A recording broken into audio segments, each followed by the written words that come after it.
आज के सत्र में बंध के बारे में अध्ययन करेंगे। कुछ बंध हो चुके थे और एक और बंध बचा हुआ है, उसके बारे में जो है आज पढ़ेंगे। उसके बाद जितना भी आगे मुद्राएं आएंगी उन सभी मुद्राओं को जानने की कोशिश करेंगे। इस श्लोक के माध्यम से हम इस हठ प्रदीपिका का अध्ययन कर रहे हैं जो मूल रूप से है, और इसमें जो नहीं समझ में आता है आप लोग उसको नोट किया करें, गहराइयों में उतरने का प्रयास करिए। कई बार हठ प्रदीपिका को पढ़ाने से पहले आप लोग पढ़ लिया करिए, तो आप लोगों को ज़्यादा समझ में आएगा, तभी इसके गहराई में आप लोग उतर पाएंगे और प्रश्न पूछ पाएंगे। चलिए हम शुरू करते हैं। जालंधर बंध। कंठ मां कुंच्य हृदये स्थापयेच्चि बुकम दृढ़ं बंधो जालंधर धरा अख्यो अयम जरा मृत्यु विनाशकः। 69 नंबर है जालंधर बंध। जालंधर बंध को लगभग सभी लोग जानते हैं। जालंधर बंध का जो तात्पर्य होता है वह जाल से संबंधित होता है। जाल को बंद कर देना। किस जाल को? ये जो नाड़ियों का जाल है ये पूरा यहाँ से सभी नस नाड़ियाँ होकर के शरीर में जाती हैं, और कंट्रोल पावर जो है ब्रेन के पास ही है।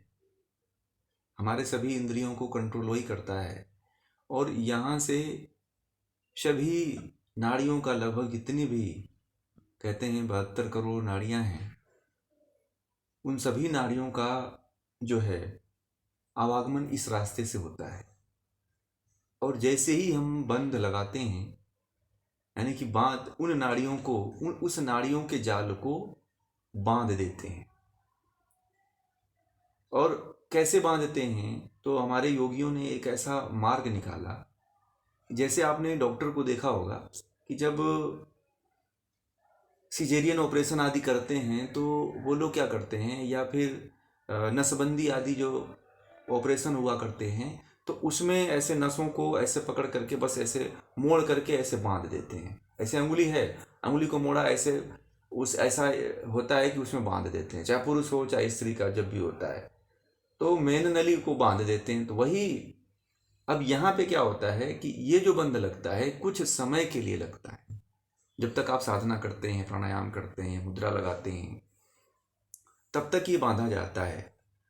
तो लगभग 72,000 नाड़ियों का प्रवाह जो है, मुख्य जो नाड़ियां हैं उनका प्रवाह जो है पूरे शरीर में होता है।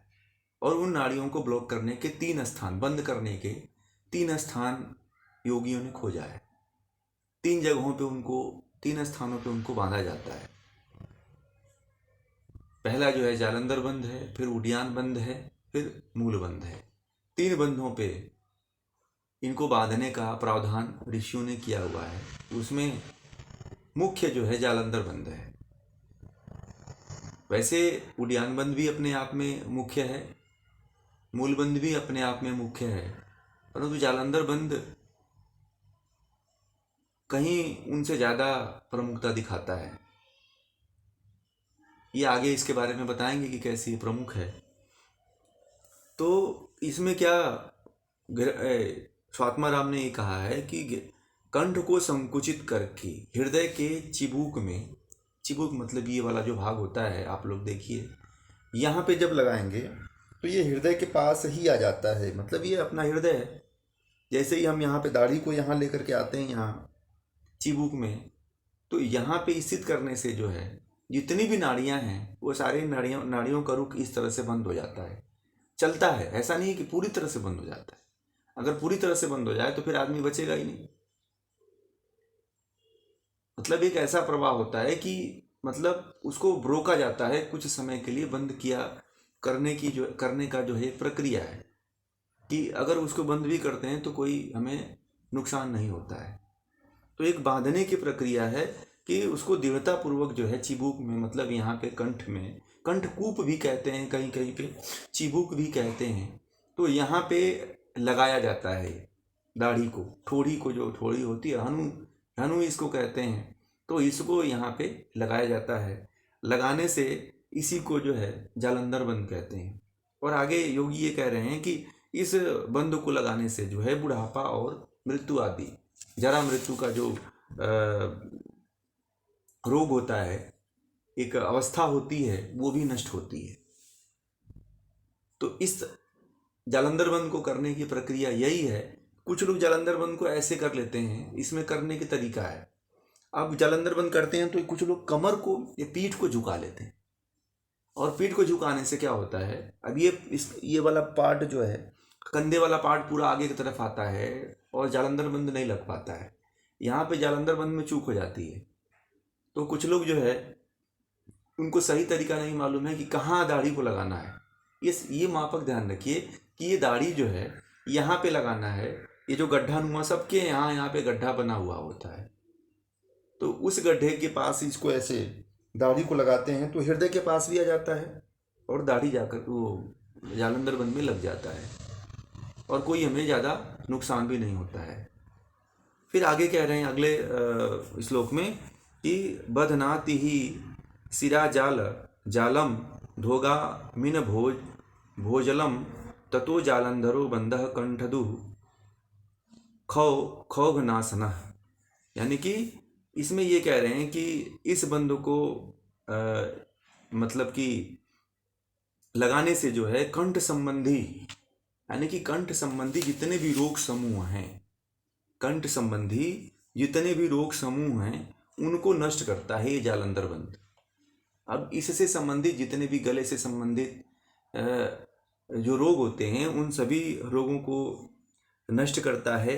नाड़ियों के जो पूरा समूह है 72 करोड़ का, उन सभी नाड़ी समूहों को ये बंद करने का प्रयास करता है, बांधने का प्रयास करता है और नीचे की ओर जाने वाले श्रोम स्राव को रोक देता है। जो यहाँ से चंद्र स्वर से जो स्रावित होता है, अमृत रस टपकता है, उसको यह रोक देता है।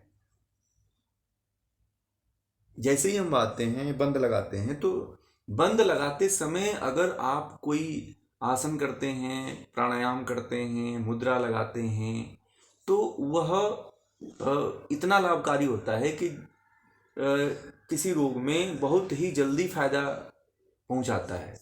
परंतु जिसमें बंद नहीं लगते हैं और केवल क्रियात्मक रूप से हम उसको करते चले जाते हैं, तो उसका उतना लाभ नहीं होता है, बल्कि नुकसान होता है।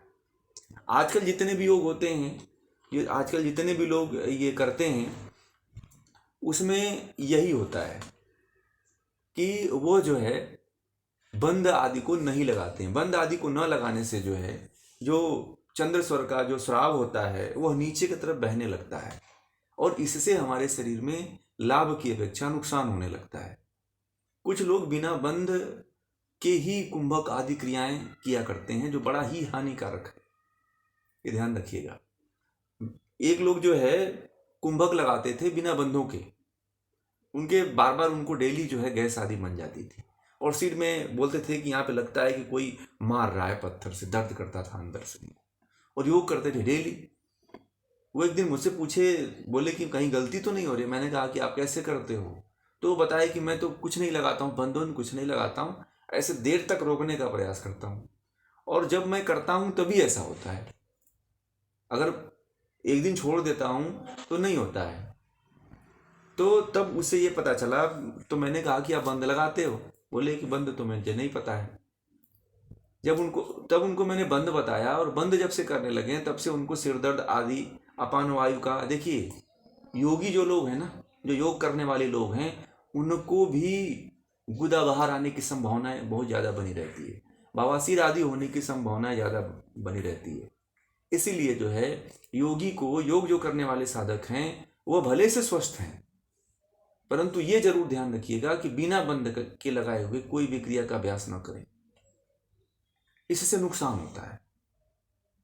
ठीक है, वही बात वो कह रहे हैं कि ये जितने भी कंठ से संबंधित रोग हैं उसके साथ साथ वह और भी रोगों को दूर करता है। जैसे मूल बंद लगा लिए, उडियान बंद लगा लिए, तो ये बिना बंधों का उपयोग किए हुए अगर योग करते हैं तो आप समझिए कि वास्तविक रूप से योग नहीं कर रहे हैं, आधा क्रिया कर रहे हैं, केवल व्यायाम कर रहे हैं, जिम्नास्टिक कर रहे हैं, खेल खेल रहे हैं बस। योग नहीं हो रहा है। ये ध्यान रखिएगा, क्योंकि यहाँ पे मैं नहीं कह रहा हूँ, ये स्वात्मा राम जी कह रहे हैं, और हठयोग के जितने भी योगी हुए हैं वो सभी ये बात कहते हैं। फिर आगे कहते हैं कि जालंधरे कृते बंधे कंठ संकोच लक्षणे न पीयूषम पतत्य अग्ने न च वायु प्रकुप्यति। कंठ संकोच की विशेषता वाले इस जालंधर बंध को करने से श्रोम श्राव जठराग्नि में नहीं गिरता है। जठराग आज डायबिटीज होने की संभावनाएं इसीलिए सबसे अधिक हो रही है। बहुत लोग ऐसे हैं जो बड़ा ही ख्याल रखते हैं, बड़ा ही मैंने देखा है कि योगियों को, जो योग करने वाले हैं, जो सन्यासी हैं, जो योगी हैं, उनको भी वो भी डायबिटीज़ की गोली खा रहे हैं। मेरे बहुत संपर्क में हैं, उनको डायबिटीज़ हो गया है, प्री डायबिटीज़ हो गया है, और भी diabetes, high diabetes, hyper diabetes, मतलब कि एकदम सीजर वाली, और कभी कभी बेहोश होकर गिर जाते हैं। ऐसे ऐसे मैंने साधु सन्यासियों को देखा है। तो वह यह क्या होता है कि यह अभ्यास, योग का अब सही अभ्यास छोड़ने के कारण उनको डायबिटीज हो जाती है। जो व्यक्ति हठयोग की साधना करता है उस व्यक्ति को बंध जरूर लगाना चाहिए। नहीं लगाता है तो फिर क्या होता है कि जो सोम श्राव होता है वह जठराग्नि में आकर जैसे ही गिरता है वह शरीर में विकृतियां उत्पन्न करने लगता है। और सबसे पहली जो बीमारी आती है अपच की आती है। अपच क्यों होता है? कभी आप लोगों ने ध्यान दिया है कि कौन कहाँ से आसमान से कैसे गिर जाता है कि हमें भोजन नहीं पचता है, गैस बन जाती है। आपने देखा होगा यहाँ पे महिलाओं को दर्द होने लगता है, पुरुषों को भी दर्द होने लगता है। ये पकड़ लेता है, कभी कभी किसी का यहाँ पे दर्द होने लगता है, किसी का एक साइड पीछे ये वाला हिस्सा है यहाँ दर्द करने लगता है जब गैस बनती है और अपच होता है। कभी आप लोगों ने फील किया होगा इस चीज़ को? होता है कि नहीं होता है? आप बड़े ही रूटीन से खा रहे हो फिर भी होता है। इसका कारण यही होता है कि जैसे ही सोम श्राव जो है जठराग्नि की तरफ आता है, जठराग्नि में जो पैंक्रियास से जो इंसुलिन स्रावित होता है उसमें आकर के जैसे ही मिलता है विकृति उत्पन्न कर देता है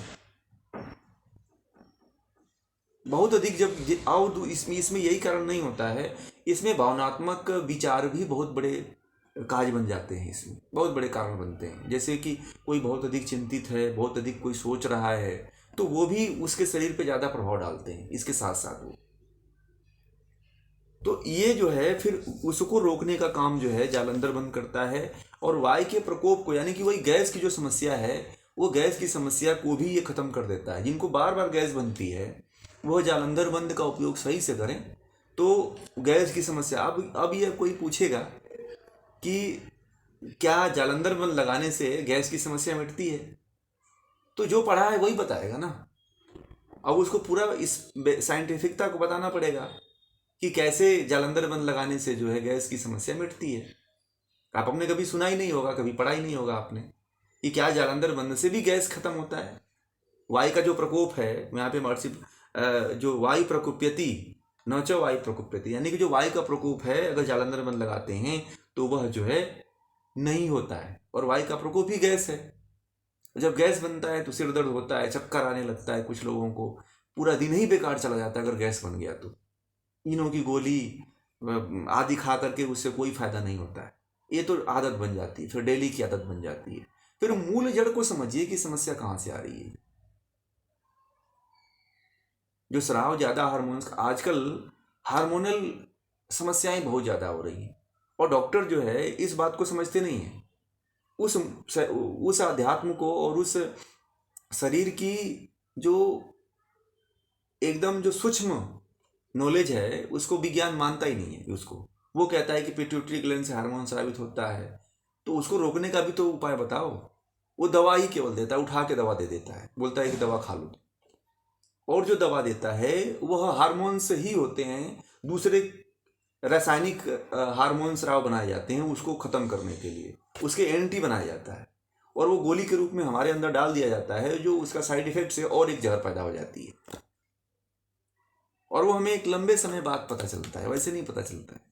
शुरुआती दौर में तो वो सही कर देता है, परंतु इस बात को मैं बहुत से लोगों ने मुझे पूछा कि योग करते हैं, जो योग बहुत दिनों से कर रहे हैं, 15 साल से 10 साल से जो लोग कर रहे हैं, वो ये कहते थे कि मैं एक जगह गया था तो वहाँ कहते थे कि मेरा सब रूटीन सही है, फिर भी मुझे गैस बनता है और मेरा सिर दर्द होने लगता है। अब इस बात को हम लोग समझ ही नहीं पाते हैं कि क्यों ऐसा होता है कभी कभी।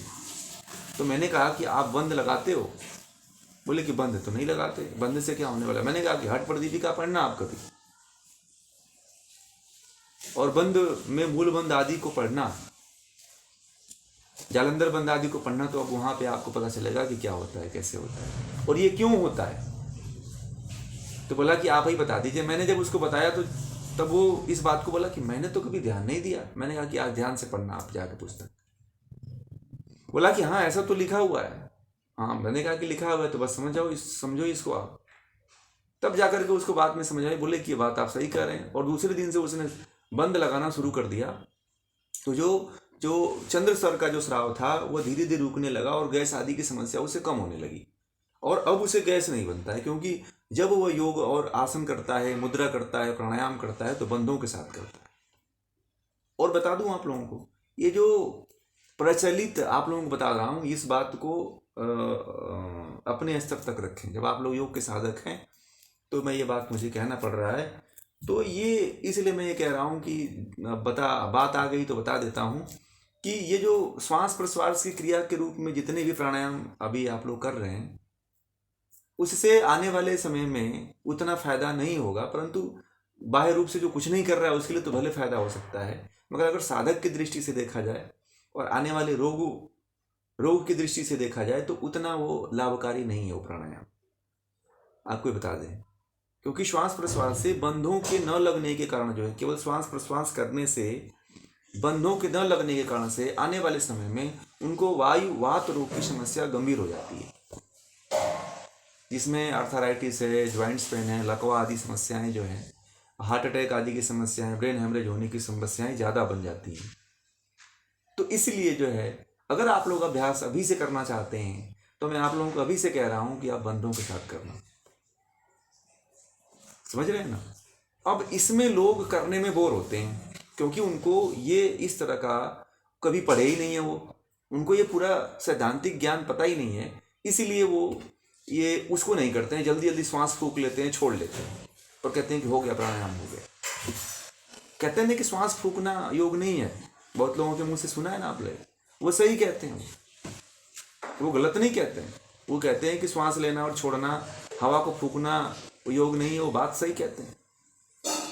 और कुछ लोग योग वाले जो हैं वो लोग तो जल उठते हैं कि ये हमारे ऊपर ऐसे कैसे बोल दिया। वो सही बोलता है, श्वास लेना और छोड़ना योग है ही नहीं है, ये भी आपको बता दें आज।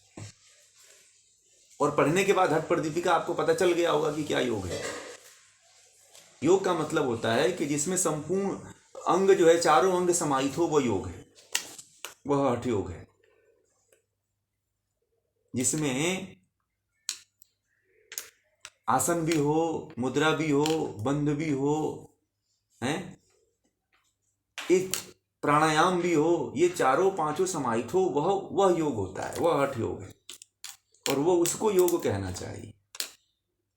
केवल श्वास प्रश्वास ले रहे हैं, क्रिया कर रहे हैं, व्यायाम कर रहे हैं, वर्कआउट कर रहे हैं, जुम्बा कर रहे हैं, तो वो योग नहीं है।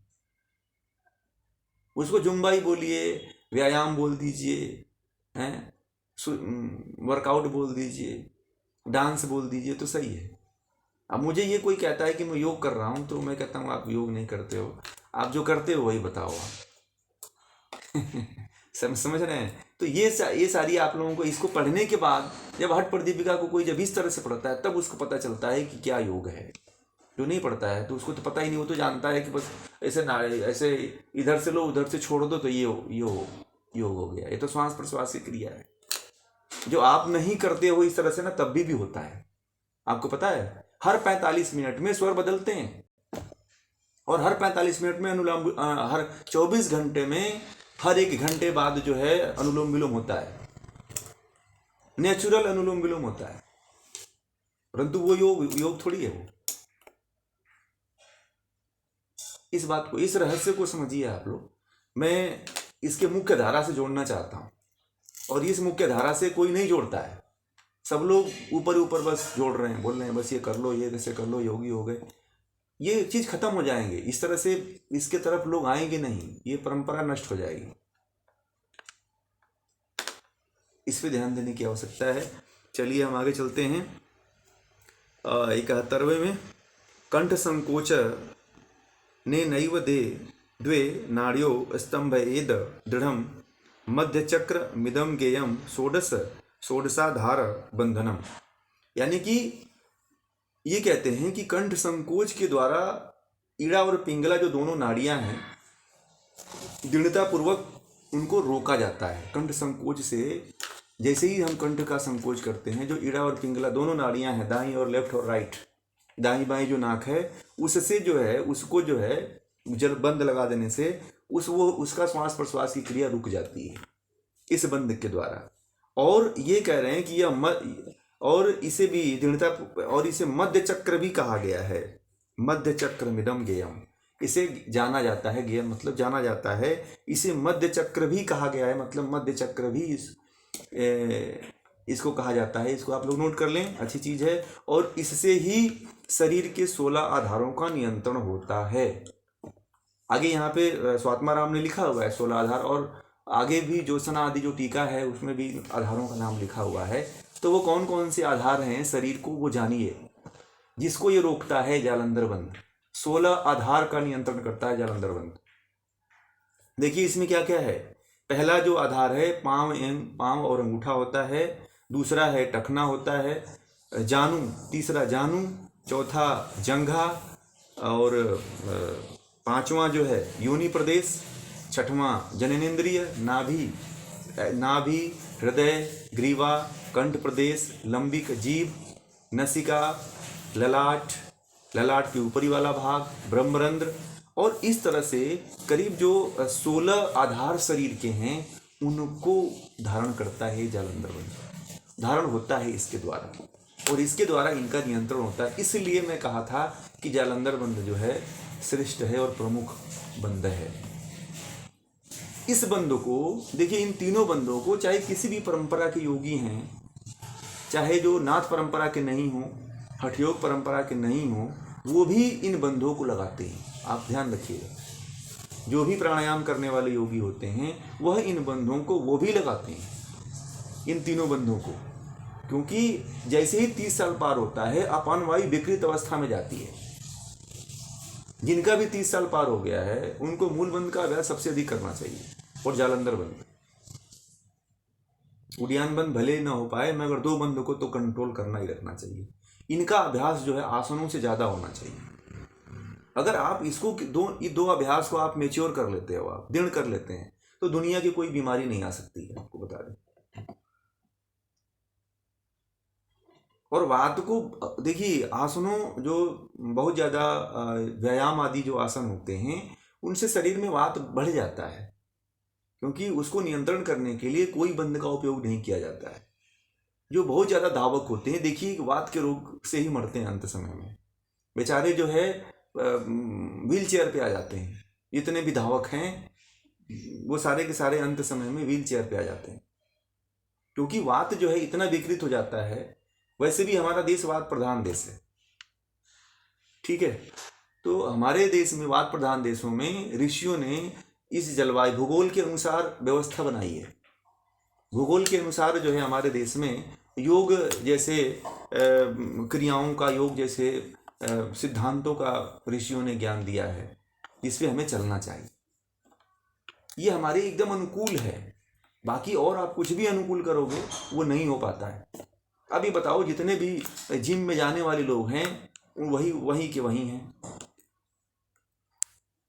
वहीं बेचारे कोई परिवर्तन नहीं, शरीर में और भी विकृतियां आ गई। मेरे पास बहुत लोग हैं, आते हैं जिम छोड़ करके, परेशान हो जाते हैं बेचारे। मांस के जो है मांस ग्रोथ करके फिर आते हैं, शरीर टाइट हो जाती है। जो शरीर टाइट हो गई उसकी समझिए कि अंत जो है बड़ा नजदीक आने वाला है। और जो शरीर फ्लेक्सिबल रहती है वो शरीर लंबा चलती है। तो शरीर को कभी टाइट मत होने दीजिए, किसी भी अंग को टाइट मत होने दीजिए। ये स्वास्थ्य का सबसे पहला एक साधारण भाषा में ये समझिए कि स्वास्थ्य को अगर लंबे समय तक बना के रखना है, शरीर को लंबे समय तक जीना है शरीर से, तो शरीर को कभी किसी अंग को टाइट मत होने दीजिए। पेट को कभी टाइट मत होने दीजिए, पेट को हमेशा लूज रखिए। एक पुरानी कहावत है कि सिर गरम, ठीक, पेट नरम, सिर ठंडा और पैर गरम। इसको, इस मूल सिद्धांत को आप याद रखें कि पेट एकदम नरम होना चाहिए। यानी कि आप किसी का पेट टच करके देखिए तो लगता है कि एकदम टाइट। अब उसके ऊपर एक, मतलब इतना दबाव तो मतलब उसका कुछ असर ही नहीं होता है, इतना टाइट, जैसे गुब्बारे में खूब हवा फूल भर दी जाती है। तो इस तरह पेट को टाइट कभी नहीं होने देना चाहिए। पेट को ही नहीं, शरीर के किसी भी अंग को, चाहे हाथ हो, चाहे थाई हो, चाहे पैर हो, चाहे कमर वाला पोर्शन हो, चाहे पीछे के पीठ वाला भाग हो, अगर इनको भी कभी टाइट नहीं होने दे। मसल्स जिनका टाइट हो गया, ठीक है, तो समझिए उनके सेल जो है एक जगह इकट्ठे हो रहे हैं। जो डेड सेल हैं वो धीरे धीरे आकर के अपना स्थान शरीर में बना रहे हैं और इससे नाड़ियां अवरुद्ध हो जाती हैं। जितने भी जिम वाले जो क्या उसको बोलते हैं, बॉडी बिल्डर होते हैं, वो लगभग देखिएगा वो हार्ट अटैक से जल्दी मरते हैं। हार्ट अटैक से, ब्रेन हेमरेज से, इनसे जो है जल्दी मरते हैं वो, ठीक है। तो इसलिए शरीर को कभी टाइट मत होने दीजिए और वैसे सिद्धांत को मत अपनाइए जिससे आपका शरीर ऐसा टाइट हो जाए कि फिर आने वाले समय में आपको काफी कड़ी मेहनत करनी पड़ जाए। तो इस सिद्धांत को भी आप लोग ध्यान रखिएगा। योग, इसीलिए मैं योग के गुण को और प्रभाव को बताना चाहता हूं कि आप लोग इसको समझ अगर जाते हैं तो फिर दूसरे को भी आप समझा सकते हैं। आप नहीं, अगर आपको पता है, केवल आप ये तर्क देंगे कि भाई जिम मत करो, तो वो कहेगा कि ये बिना मतलब की बात कर रहा है, ठीक है। तो ये सारे जो सिद्धांत हैं वो सारे आप लोगों को आप लोगों की जानकारी में होना चाहिए। फिर आगे ये 73वें श्लोक में, मूल स्थानम समाकुंच्य उड्डयानम तु कारयेत इड़ा च पिंगला बद्ध्वा बाहयेत पश्चिमे पथि। अब इसमें उड्डयन बंध और मूल बंध का जो प्राथमिक स्टेज है, गुदा का आकुंचन और प्रसारण, कल भी बताया था इसके बारे में कि गुदा मार्ग का आकुंचन प्रसारण इतना, इसमें इतना अभ्यस्त हो जाइए कि अगर दोनों बंध अगर आपको लगाना है, उड्डयन बंध और मूल बंध, तो दोनों की कुंजी है ये। कुंजी मतलब समझ रहे हैं ना, कुंजी मतलब चाबी, की, दोनों की है ये आकुंचन प्रसारण। अगर इसको जिसने सिद्ध कर लिया तो फिर आपने समझिए कि वो मूल बंध को भी सिद्ध कर लेगा और उड्डयन बंध को भी सिद्ध कर लेगा। क्योंकि जो मनुष्य होता है उसकी ऊर्जा हमेशा नीचे की तरफ बहती है। बात समझ रहे हैं? ऊर्जा जो है हमेशा नीचे की तरफ बहती है और ऊर्जा को रोकने के लिए जो है शरीर की जो ऊर्जा है, हठयोग की भाषा में वो चंद्र स्वर का स्राव है, विज्ञान की भाषा में ऊर्जा है। तो उस ऊर्जा को अगर रोकना है अगर आपको, तो इन बंधों को लगाने के लिए एकदम अभ्यास करके और इसे सिद्ध कर लीजिए। फिर देखिए इसके प्रभाव हुआ। तो वही कह रहे हैं कि जालंधर बंध, अगर गुदा का आकुंचन प्रसारण होना चाहिए, उसको अभ्यस्त होना चाहिए, उसमें जालंधर बंध लगाना, जालंधर बंध भी अच्छी तरह से उसको आना चाहिए और उसको जो मूल बंध है, मूल बंध को लगा करके अगर कोई रोक लेता है साधक, या जालंधर बंध को रोक लेता है, उड्डयन बंध को रोक लेता है, तो जो प्राण है वह सुषुम्ना में चलने लगता है। सुषुम्ना जो है स्वयं चलने लगती है। समझ रहे हैं ना? तो इसलिए जो है इन बंधों को करना अति आवश्यक है, बंधों को लगाना अति आवश्यक है।